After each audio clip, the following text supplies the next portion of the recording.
नेमिनाथ भगवान की। आज प्रातःकाल मुनिश्री नेमी सागर में भगवान नेमिनाथ के दर्शन करके विहार करते हुए डीसीएम कॉलोनी, निर्माण नगर, विवेक विहार होते हुए श्याम नगर आए।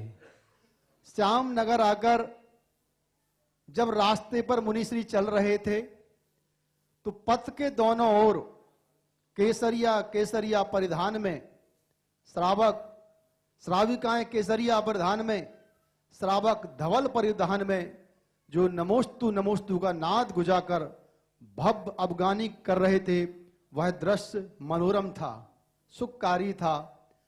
लेकिन जब महाराज जी श्याम नगर आए और बाहर से ही मंदिर की दिव्य छटा देखी तो वैसे तो अपने महाराज जी हमेशा मुस्कुराते ही रहते हैं, लेकिन मंदिर को देखकर एक अल्लाहत का भाव महाराज जी के चेहरे पर आया। और जब मंदिर में प्रवेश किया और भीतराग सर्वज्ञ प्रभु भगवान आदिनाथ की प्रतिमा पर उनकी दृष्टि गई तो वो ठहर कर रह गई। आंख कभी कभी ऐसा दृश्य देखती है कि वहां से फिर नयन हटते नहीं। अपलक मुनिश्री आदिनाथ भगवान को निहार रहे थे, हम इस दृश्य को निहार रहे थे। जैन धर्म दृश्य से दृष्टा की यात्रा है। दृश्य तजो दृष्टा लखो, दृष्टा अमर महान, दृश्य सभी मिट जाएंगे, सुन लो चतुर सुजान। ये महान जैन धर्म दृश्य से दृष्टा की यात्रा है, पदार्थ से परमात्मा की यात्रा है। और मुनिश्री इसी यात्रा को निरंतर पूरे चतुर्मास में हमें दिग्दर्शन कर रहे हैं। वो स्वयं पदार्थ से परमात्मा के पथ पर हैं और हमें भी इसी बात की प्रेरणा का प्रकाश दे रहे हैं कि हम निरंतर उस पथ पर कैसे अग्रसर हों। इस प्रकार से मुनिश्री यहां आकर के विराजमान हुए। आज जब मुनिश्री यहां आए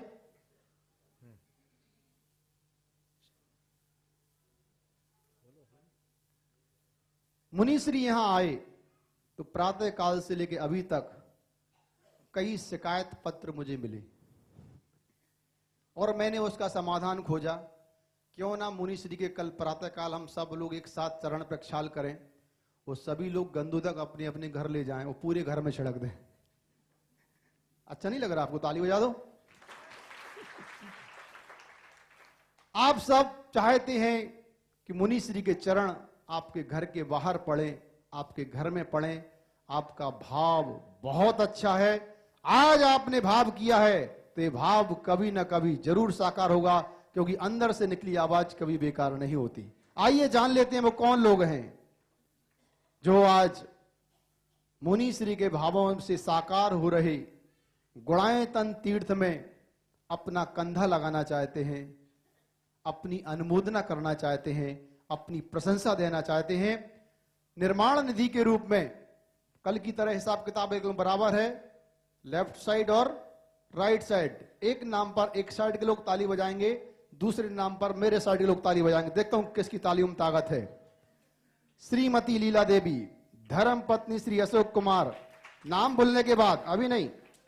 श्रीमती लीला देवी, धर्म पत्नी श्री अशोक कुमार, प्रवीण कुमार, विशाल कुमार जैन मारवाड़ी, अर्नौत, प्रतापगढ़, ऑनलाइन जुड़े हैं, ताली बजाइए आप लोग। श्रीमती सुनीता जैन, भोपाल, ऑनलाइन। श्री प्रियांशी जैन, प्रखर जैन, भोपाल।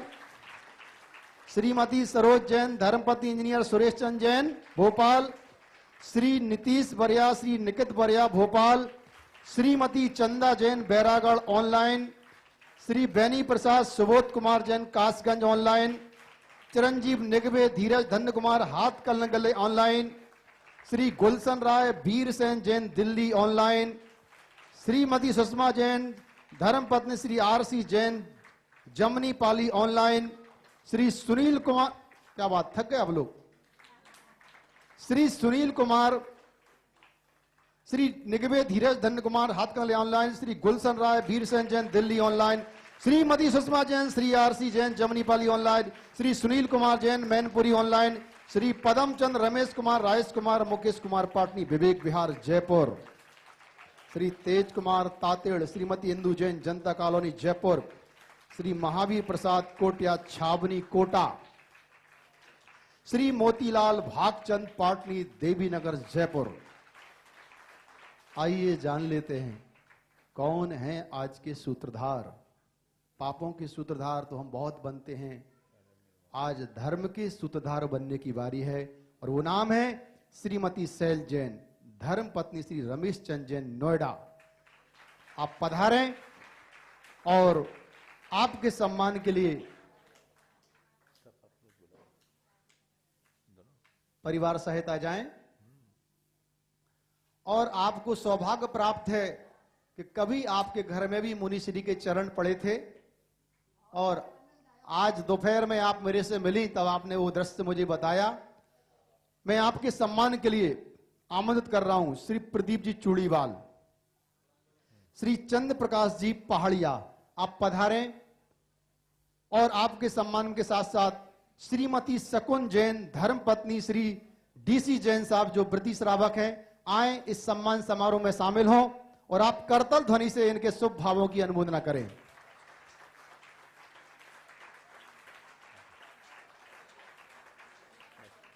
द्वितीय नाम, आज के द्वितीय सूत्रधार हैं श्रीमती सरोज, श्री शांतिलाल जैन, श्याम नगर जयपुर, पधारे हैं आप।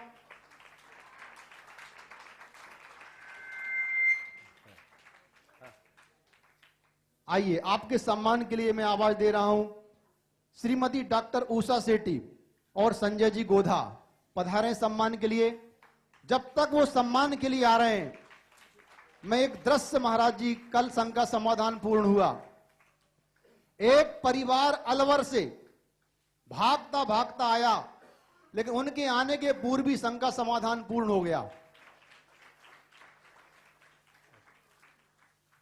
अगला नाम निर्माण सारथी के रूप में आज हमसे जुड़े हैं श्री आनंद कुमार जैन, श्रीमती सरोज जैन, माइका वाले, नेमी सागर जयपुर, आप पधारें। और आपके सम्मान के लिए मैं आमंत्रित कर रहा हूं श्रीमती सुशीला जी पाटनी, एनएल जैन साहब, श्रीमती नीलम सौगानी जो कि गुड़ातन की ट्रस्टी है, और बिमल जी पाटौदी, आए और आप इस सम्मान प्रक्रिया को पूर्ण करें।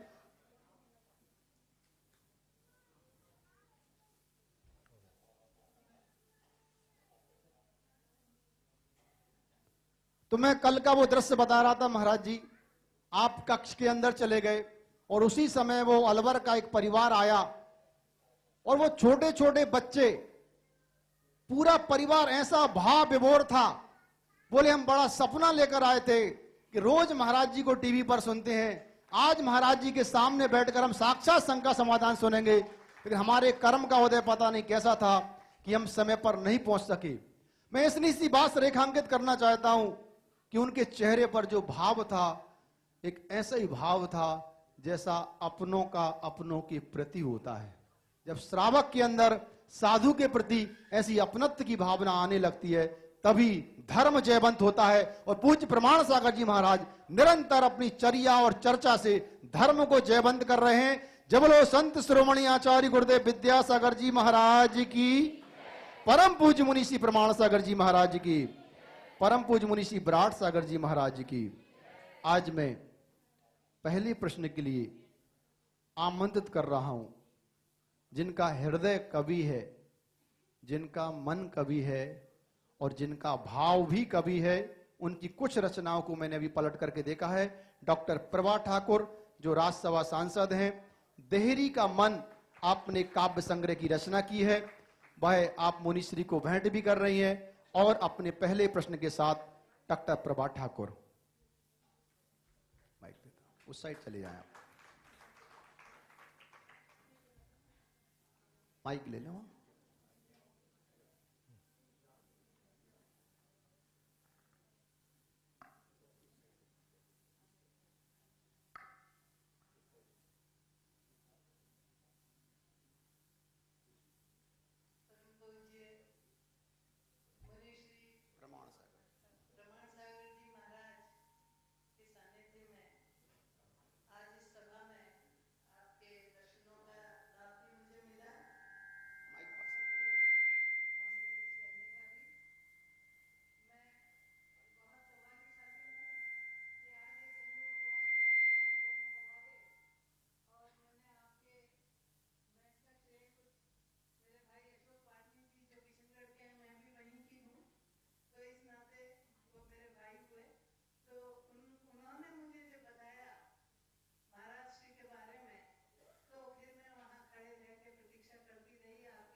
तो फिर धर्म के नाम पर देश और विश्व में इतनी हिंसा और बैर क्यों है?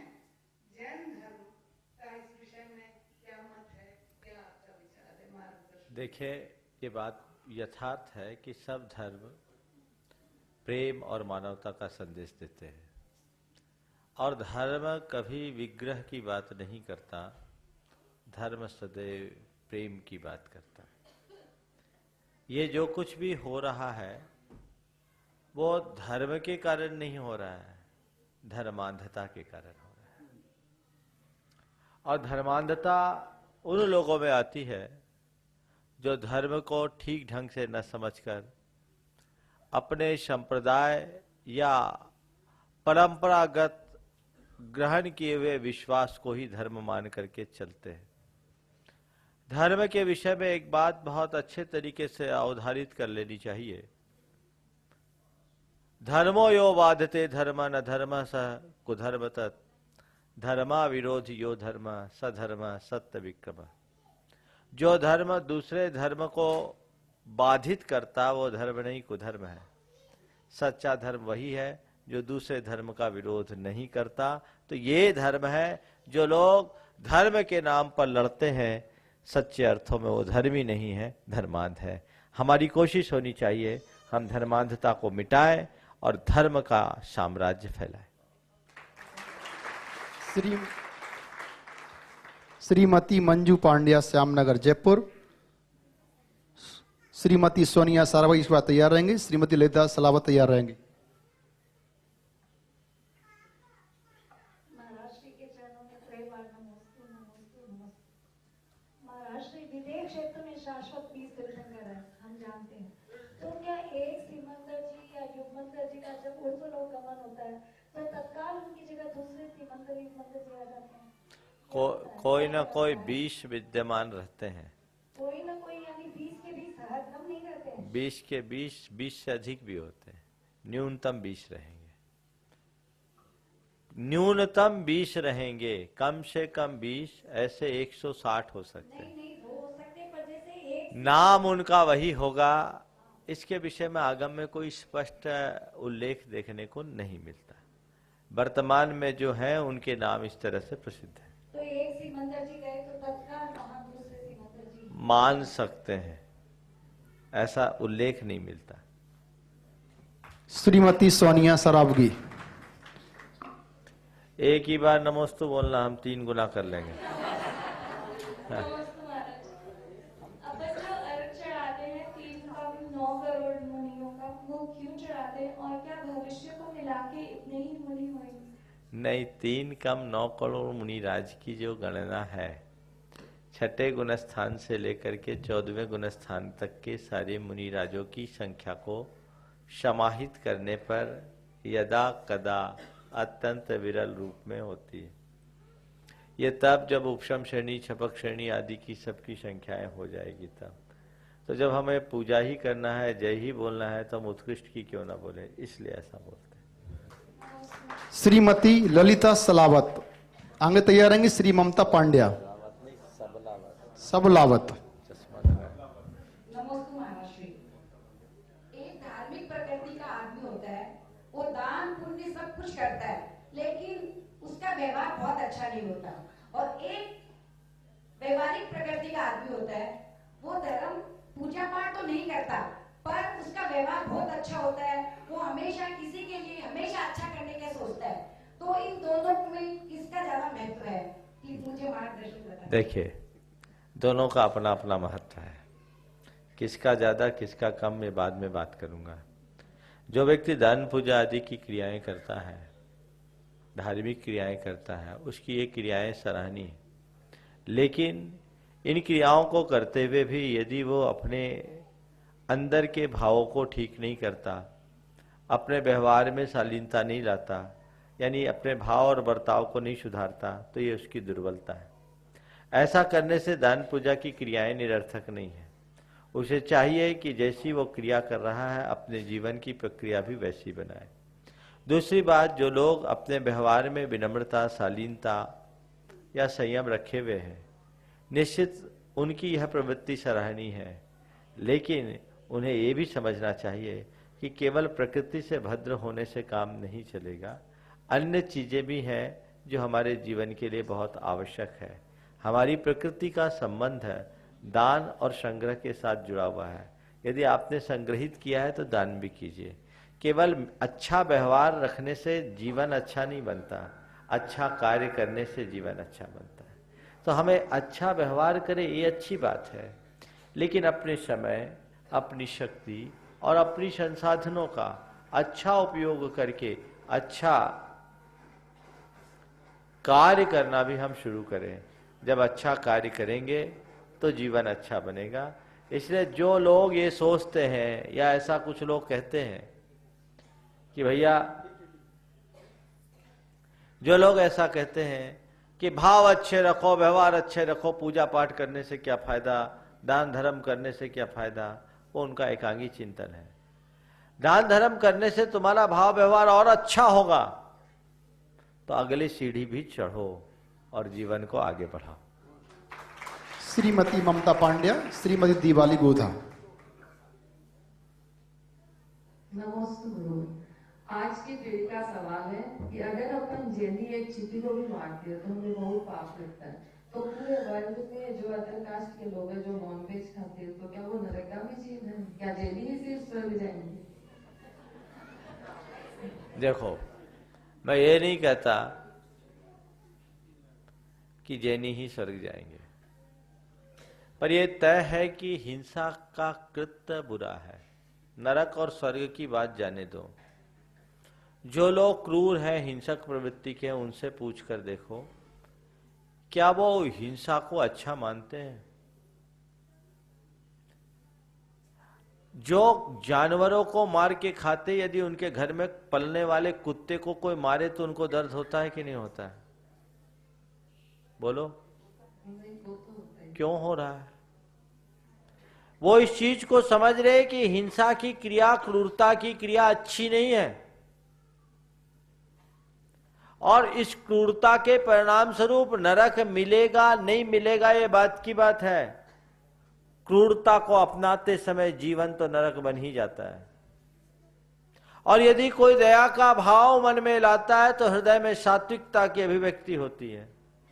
अपने मन को टटोल कर देखो, किसी भी व्यक्ति से पूछ कर देखो, किसी को बचाते समय जो सुकून मिलता है, मारते समय वैसा भाव होता है?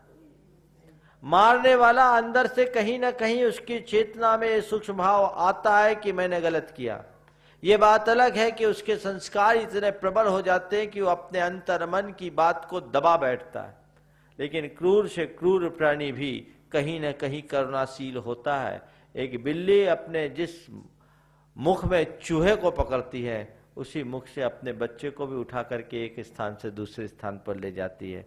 कारण क्या है? चूहे को उठाते समय वह उसे इसका शिकार दिखता है, और बच्चे को उठाते समय वह उसके कलेजे का टुकड़ा दिखता है, जी का लाल दिखता है। बच्चे के प्रति संवेदना है, चूहे के प्रति संवेदना नहीं।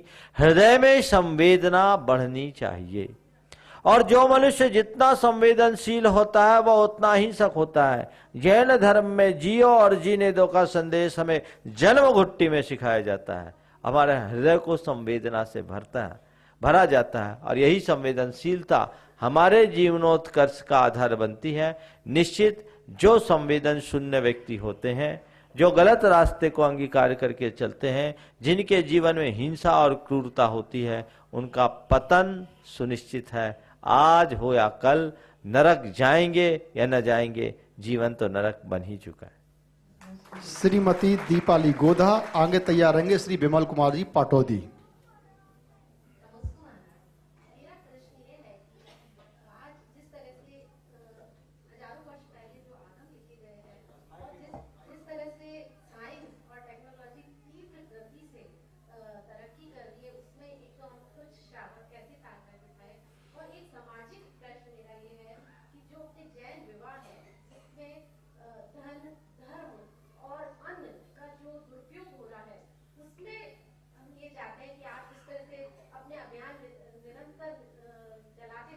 आपका आशय समझ गया।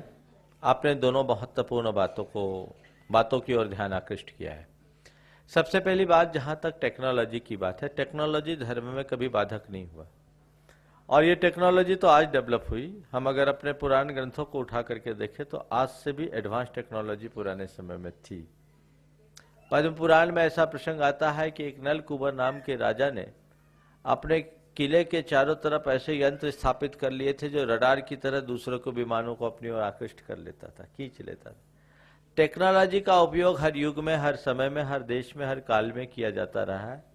तो वो टेक्नोलॉजी हो, लेकिन कोई भी टेक्निक हो, तकनीक हो, उस तकनीक का यदि हम सही उपयोग करें तो हमारे लिए वरदान है, और यदि हम उसका मिसयूज करते हैं तो वो हमारे लिए अभिशाप है। तो हम किसी भी टेक्नोलॉजी का जब भी यूज करें, सही यूज करें। आज की टेक्नोलॉजी बड़ी एडवांस टेक्नोलॉजी है जिसने सारे विश्व को बहुत समेट लिया है। आपके एक छोटे से टैब में, एक छोटे से टैब के आपके मोबाइल में सारी दुनिया समाहित है। उसका उपयोग करें, इसमें धर्म कहीं बाधक नहीं है, बल्कि ये टेक्नोलॉजी का कमाल है कि शंका समाधान का कार्यक्रम जयपुर के श्याम नगर में हो रहा है और पूरा देश देख रहा है। ये टेक्नोलॉजी, इसका आप सही उपयोग करें। आइंस्टीन से एक बार किसी ने प्रश्न किया था, अल्बर्ट आइंस्टीन से, कि आपने एटॉमिक पावर का इन्वेंशन किया, क्या आप इसके बारे में पूरी तरह से आश्वस्त हैं कि इसका प्रयोग केवल निर्माण के कार्य में होगा? तो आइंस्टीन ने जो जवाब दिया बहुत अर्थपूर्ण है। उसने कहा, हाँ, मेरे द्वारा आविष्कृत इस शक्ति का प्रयोग तब तक केवल निर्माण के कार्य में होगा जब तक कि मनुष्य का दिल और दिमाग दुरुस्त हो। तो दिल और दिमाग दुरुस्त हो तो विज्ञान और तकनीक हमारे लिए अच्छी ही सहायक होगी। और इसके लिए हम तो ये कहते हैं टेक्नोलॉजी और धर्म दोनों को जोड़ना चाहिए, और इन सारी टेक्नोलॉजी का सही उपयोग करके हमें धर्म की व्याख्या करनी चाहिए। मैं टेक्नोलॉजी को कभी बुरा नहीं मानता, और गुनायतन में इसी टेक्नोलॉजी का प्रयोग किया जाएगा जो धर्म की व्याख्या करने में सहायक बनेगा, जिसके आधार पर छोटा छोटा बच्चा भी, साधारण से साधारण व्यक्ति भी धर्म के मर्म को जान सकेगा और अपने जीवन जीने की सही तकनीक को अंगीकार कर सकेगा। दूसरा सवाल आपका मुझे ध्यान में है, आजकल विवाह के कार्यक्रमों में अपव्यय बहुत हो रहा है। सारा पैसा, पुराने जमाने में शादी विवाह होता था तो वो पैसा खर्च करते थे लोग, तो वो वर वधू को मिलता था। आज का सारा पैसा कैटरिंग वालों को, होटल वालों को, डेकोरेटर्स को मिलता है। ये बर्बादी है। इस अपव्यय से समाज को बचाना चाहिए। 5 स्टार 7 स्टार होटलों में आप लोग इस तरह के कार्यक्रम करते हैं, रिसोर्ट्स में कार्यक्रम करते हैं, और अब तो ये भी होने लगा लोग भारत से बाहर जाकर के इस तरह के आयोजन करने लगे हैं। ये सर्वथा अच्छी बात नहीं है। मैं देश भर के उन तमाम लोगों से कहना चाहता हूं जिनके पास शुभ योग के कारण संपन्नताएं हैं, वे खर्च करना चाहते हैं। तुम्हारे पास धन है, तुम्हारी खर्च करने की इच्छा है, खर्च करो, मुझे कोई दिक्कत नहीं, लेकिन सकारात्मक दिशा में खर्च करो, व्यय करो, अपव्यय मत करो। मेहनत से पैसा कमाते हो, पाप करके पैसा कमाते हो, और अपने द्वारा कमाए हुए पैसे को पाप में मत लगाओ। आप लोग 5 स्टार होटलों में या 7 स्टार होटलों में इस तरह के कार्यक्रम करते हो, उस जगह जहां नॉनवेज बनता है, वहां आपके यहां का जो वैवाहिक कार्यक्रम है कहां शुद्ध रहेगा? लोग बोलते हैं पहले जो विवाह के मंडप में कार्यक्रम होते थे तो विवाह मंडप में कार्यक्रम का माहौल अलग होता था। अब होटलों में आप लोगों के वैवाहिक कार्यक्रम होते हैं, लोग अपने रूम में ही सीमित रह जाते हैं। जहां नॉनवेज बनता है अशुद्धि रहती है, जहां नॉनवेज खाया गया वहां नेगेटिव एनर्जी का फ्लो होता है, और एक मांगलिक क्रिया को आप ऐसी जगह संपन्न करते हैं, ये कतई उचित नहीं। मांगलिक क्रियाओं के लिए समाज को चाहिए कि समाज अपने ही 7 स्टार के परिसर डेवलप करे जो बिल्कुल शुद्ध हो और सात्विक हो, ताकि फालतू पैसा न जाए। मेरे संपर्क में एक बड़े धनपति थे, उनको अपने बेटे की शादी करनी थी। बेटे की शादी करनी थी, मेरे पास आए आशीर्वाद लेने। बातचीत हुई तो पता लगा बटाया में जाके शादी करने की इच्छा है। मैंने कहा भैया तुम करोड़ों रुपया फूंक दोगे, क्या होगा? और बारात में किसको ले जाओगे? अपने लेवल के स्टेटस वालों को ले जाओगे, गरीबों को तो पूछोगे नहीं। और तुम जिनको ले जाओगे वो जाके तुम्हें ओबलाइज करेंगे, वो तुम उनको ओबलाइज नहीं करोगे। ये हकीकत है? बोले बिल्कुल हकीकत है महाराज, क्योंकि हम जिनको ले जाएंगे उनमें मेरे खास रिश्तेदारों के अलावा और जो होंगे वे लोग होंगे जिनके लिए वहां जाना उनकी व्यस्तता के कारण बोझ है। वो सोचते यहां शादी होती तो 2 घंटे में निपट जाते, अब बटाया जाना है तो 3 दिन लगेंगे, बर्बादी होगी। बोले हाँ लगेगी।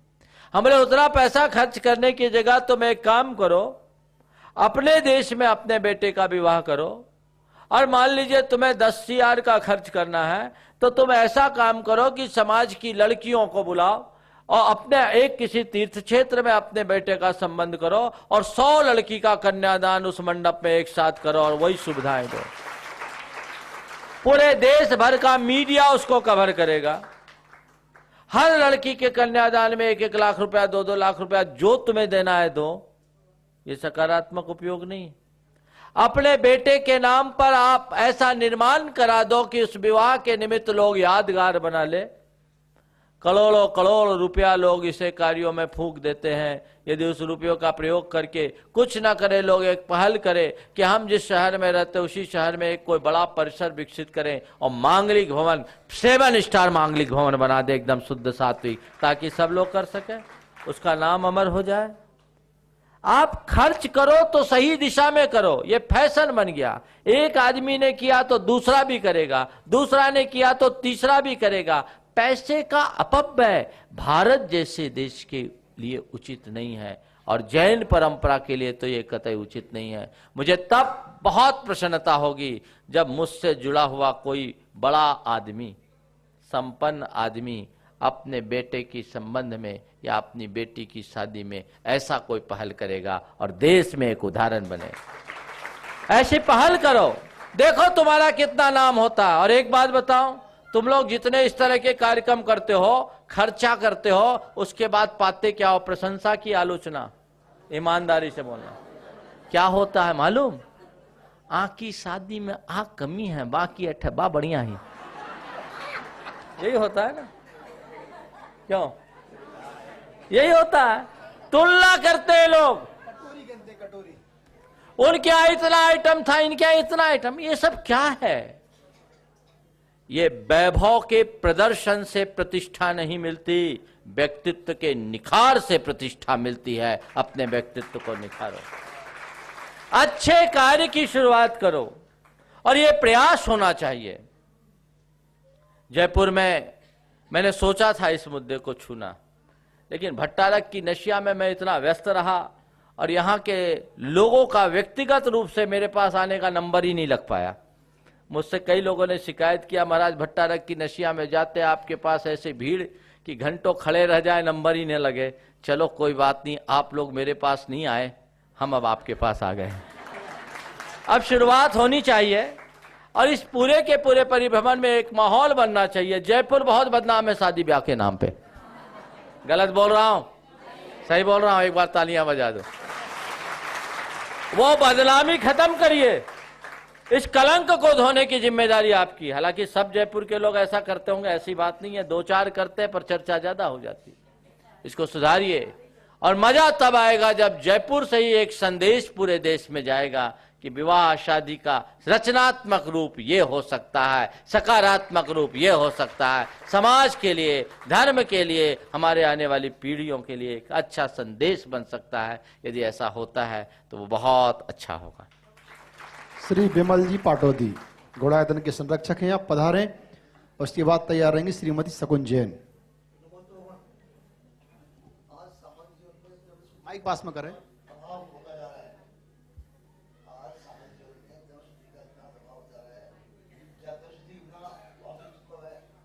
देखिए, द्रव्य शुद्धि और भाव शुद्धि क्या है? द्रव्य शुद्धि साधन है, भाव शुद्धि साध्य है। बिना साधन के साध्य की प्राप्ति नहीं होती। द्रव्य शुद्धि करे पर किसके लिए? भाव शुद्धि के लिए करते हैं। इसलिए आप द्रव्य शुद्धि में अटके नहीं, भाव शुद्धि की ओर बढ़ें।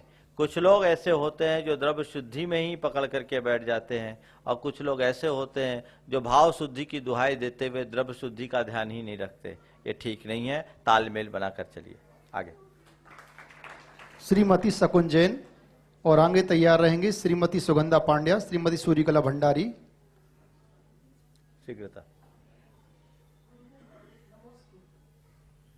मेरा प्रश्न है, जब तीर्थंकर भगवंत या कोई भी केवली को केवल ज्ञान प्राप्त होता है, तब आत्मा 5000 धनुष ऊपर पहुंच जाता है। और मेरा प्रश्न ये है कि योग निवृत्त के समय क्या 5000 धनुष से नीचे जमीन पर आते हैं कि 5000 धनुष पर ही योग निवृत्त? देखिए, मेरी धारणा इस पर, मैंने काफ़ी इस पर चिंतन किया, पढ़ा भी। मेरी धारणा ये है, हालांकि स्पष्ट रूप से इसमें लिखा नहीं जाता हरिवंश पुराण के प्रसंग को छोड़कर, कि भगवान का ऊर्ध्वगमन केवल ज्ञान का अतिशय है, एक बार होता है। समोशरण में रहते तब ऊपर रहते, बिहार उनका धरती से एक हाथ ऊपर होता है, कमल खिलते उसके 4 अंगुल ऊपर जाते हैं। और इसका स्पष्ट समर्थन आचार्य पूज्यपाद कृत निर्वाण भक्ति में मिलता है, जिसमें उन्होंने पावानगरोद्याने व्युत्सर्गे न स्थित समुनि, पावानगर के उद्यान में काय उत्सर्ग में स्थित हुए, ऐसा लिखा है। तो वहीं से उन्होंने योग निरोध किया, मेरी ऐसी ही अवधारणा है। अन्यथा उनका निर्वाण भी आकाश में होगा और सारा संस्कार भी आकाश में होगा, ऐसी बात गले नहीं उतरती, जमीन पे ही होता। श्रीमती सुगंधा पांड्या।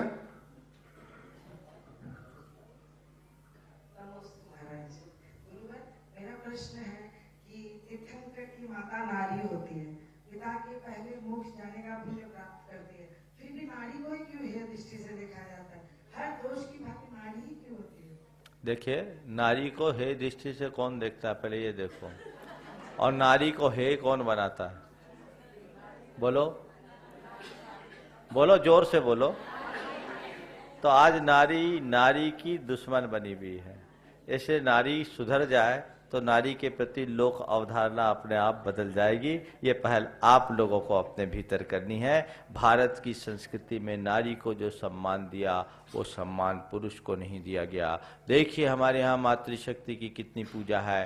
पहले माँ कहते हैं, फिर बाप कहते हैं, माता कहते हैं, फिर पिता कहते हैं, राधा कहते हैं, फिर कृष्ण कहते हैं, सीता कहते हैं, फिर राम कहते हैं। ये किसका महत्व है? नारी का है। लेकिन नारी की जो दुर्वस्था हुई है वो नारी के कारण हुई है। तो नारी जाति को अपने नारीत्व की सुरक्षा करना है, तो इस दुर्बलता से ऊपर उठना होगा। श्रीमती सूर्यकला भंडारी आगे तैयार रहेंगी, श्रीमती शैल जैन न्योटा और श्रीमती सुशीला जी पाटनी।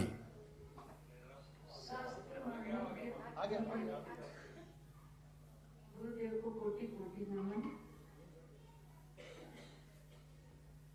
इतने दिनों से ये देख रही हूँ, मैं सोच नहीं सकती, मेरे आज मन के भाव आपको देखकर अभिभूत हुए।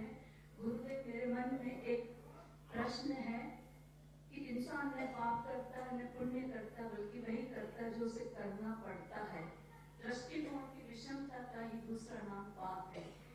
ऐसे में एक जो शेर अभी बीमार था और उसको डॉक्टर ने इंजेक्ट करके उसकी इच्छा मृत्यु दी, क्योंकि वो बहुत जीवन और मृत्यु से जूझ रहा था, तड़प रहा था।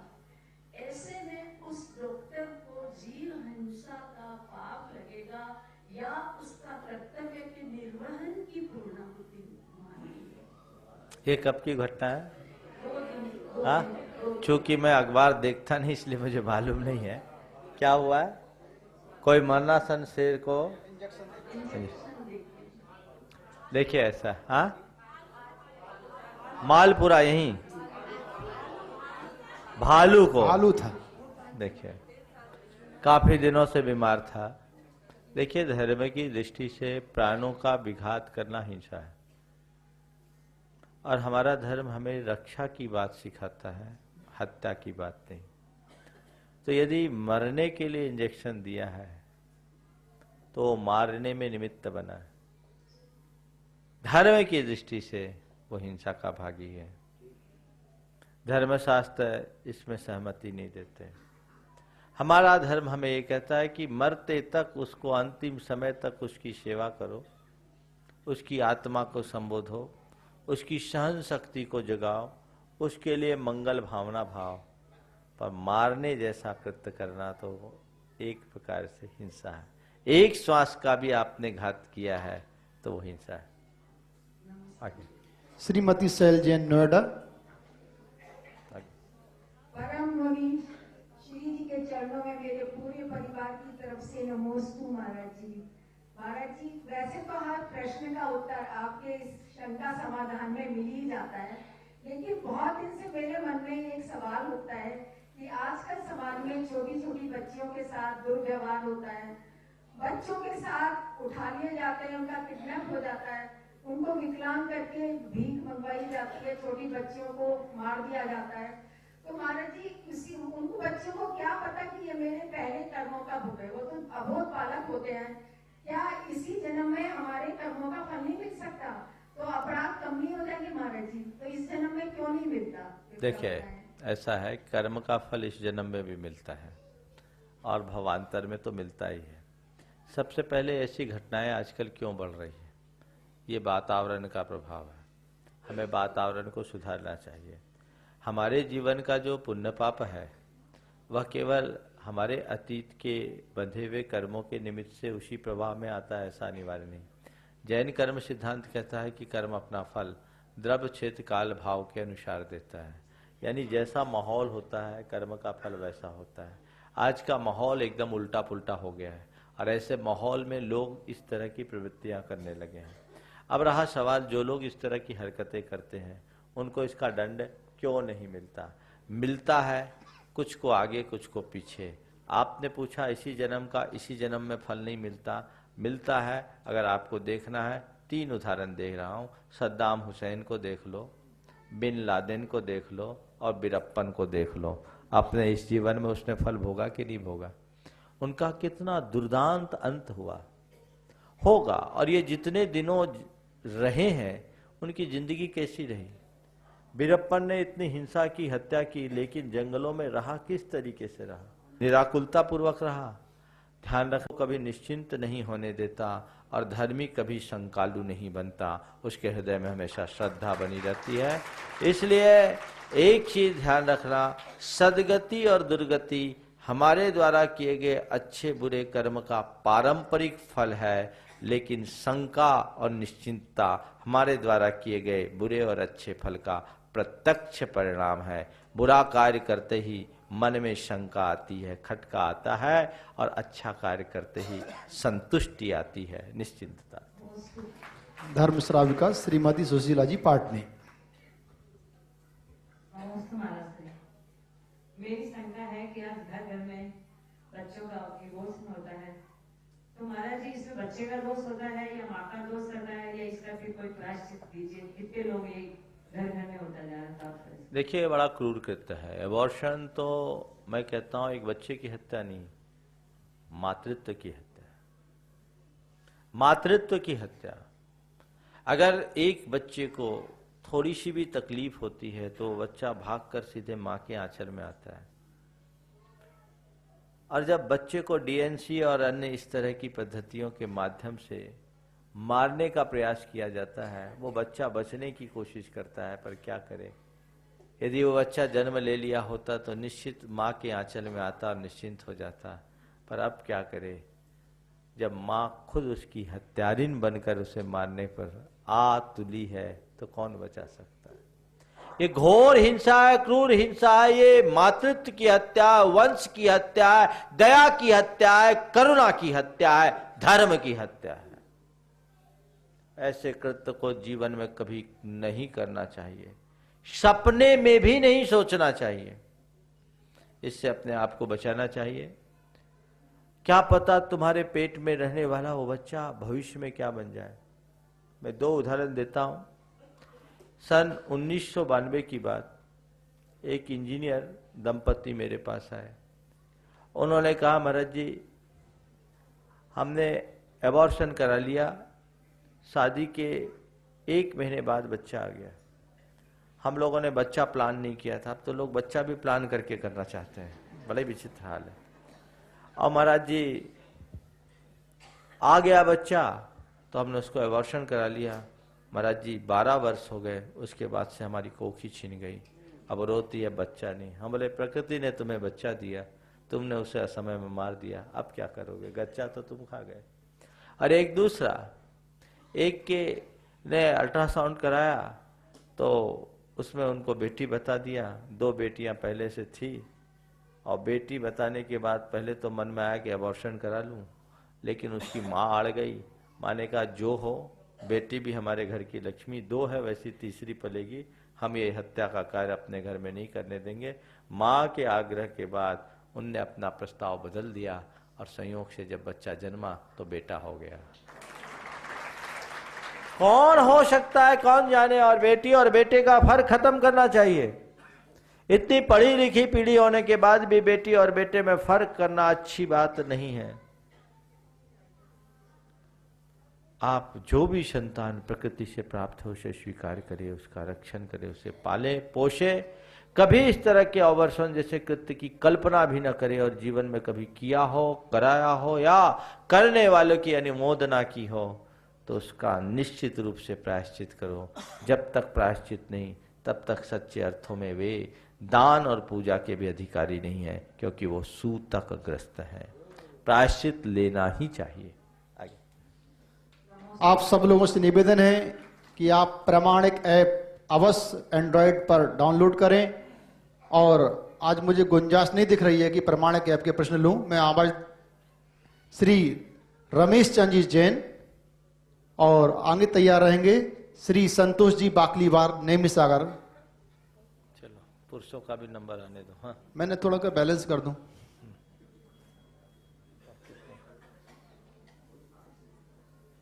नमस्ते महाराज जी। महाराज जी, प्रत्येक व्यक्ति के जीवन में बहुत सारे संकट आते हैं। कई बार तो संकट इतने ज्यादा होते हैं कि वह अपना मानसिक संतुलन खो बैठता है, शारीरिक रूप से भी वह परेशान होता है। तो इस संदर्भ में मेरा प्रश्न यह है कि इस तरह के संकट जब आए तो वह कौन सा धार्मिक ट्रीटमेंट ले, या फिर उसके दिन का आध्यात्मिक रूटीन क्या हो? देखिए, जीवन में जब भी संकट आए सबसे बड़ा ट्रीटमेंट है संकट को सहने की शक्ति। और ये कहां से मिलती है? मोटिवेशन से।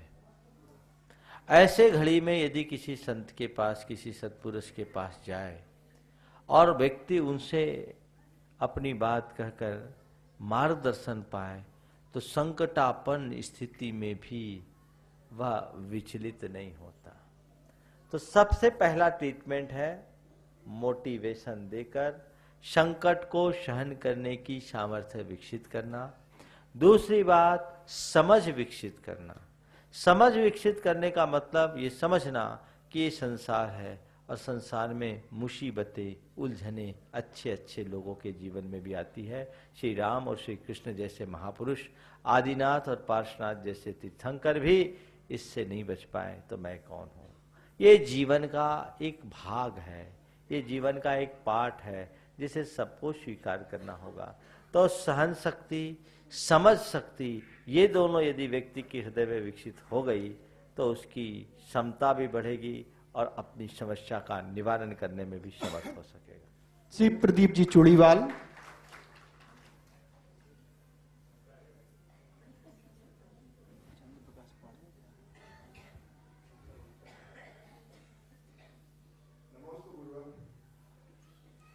श्यामनगर वासियों के लिए बहुत खुशी की बात है कि गुरुवर के पैर श्यामनगर में पड़े।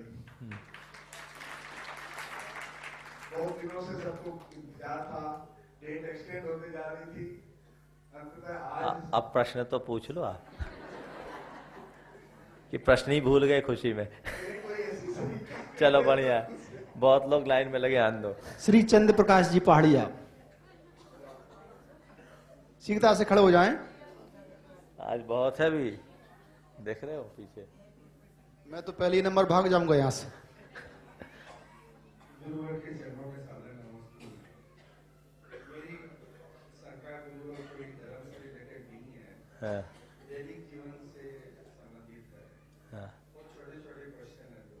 हाँ, एक तो ये, जैसे कई बार माँ मुझे कहीं चलाने के लिए रुपया देती है तो वो रुपये हम लोग घर पे भूल जाते हैं, फिर वहाँ जाके याद आता है तो अपने पॉकेट के रुपये से वो रुपया अगर चला दे तो वो उसका कोई उसमें दोष नहीं है। और एक ही है। चलो एक कल के लिए रिजर्व कर लो, इसको आज देख लेता हूँ, अभी बहुत लाइन में है। बहुत अच्छा प्रश्न पूछा है। देखिए, अगर किसी ने आपको रुपया दिया, वही रुपया चढ़ाए खड़े रहो, खड़े रहो, कोई दिक्कत नहीं।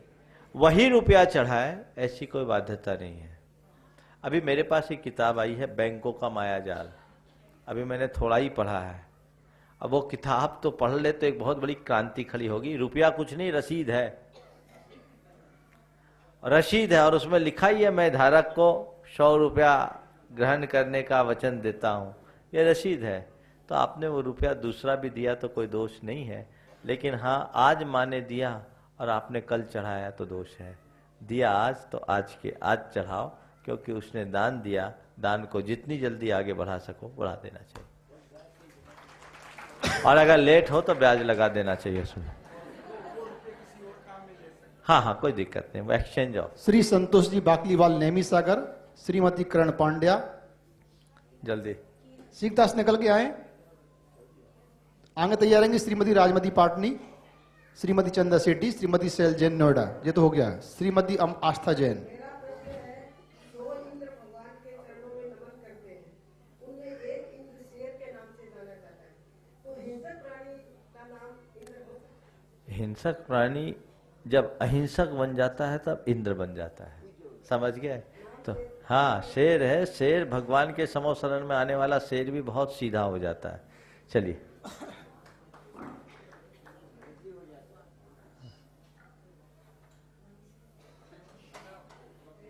माइक पास में लगा। हमें उपवास और व्रत करना चाहिए। अगर किसी कारणवश कोई नहीं कर पाए तो क्या उसे पुनर्जन्म का हक नहीं है?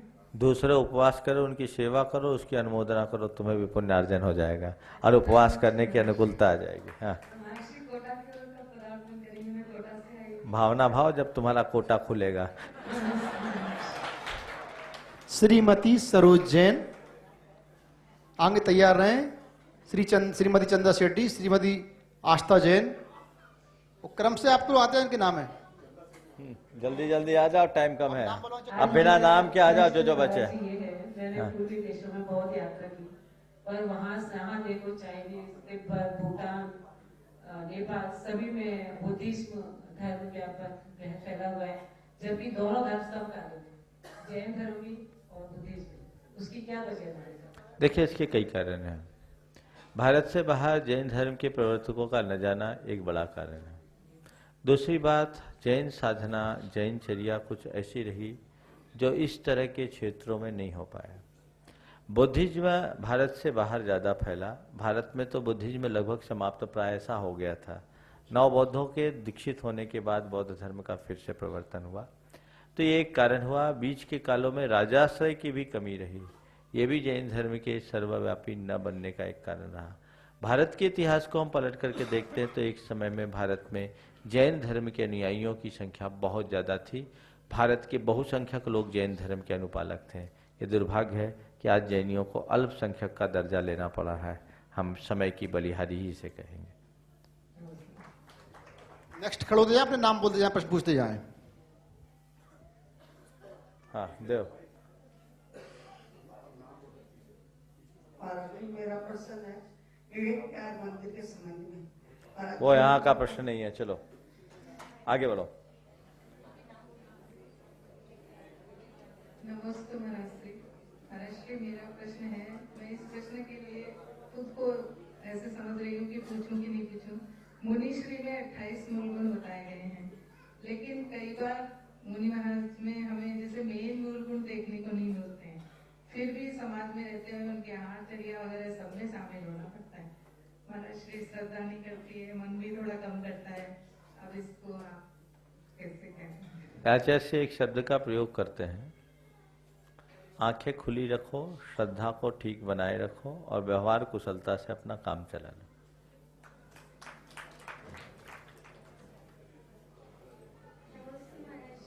मेरा प्रश्न यह है कि मंदिर में प्रवेश करते वक्त हमें देहली को छूना चाहिए या नहीं, और क्यों? देहली को छूने का कोई निषेध नहीं है। कुछ लोग हैं जो कहते हैं निकृष्ट है, लेकिन नहीं, ये श्रद्धा का एक प्रतीक है।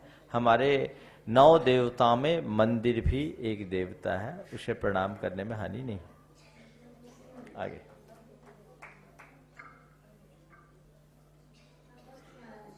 मेरा प्रश्न है कि अपने मंदिरों में अरिहंत की प्रतिमाएं जितनी भी हैं, सभी तीर्थंकरों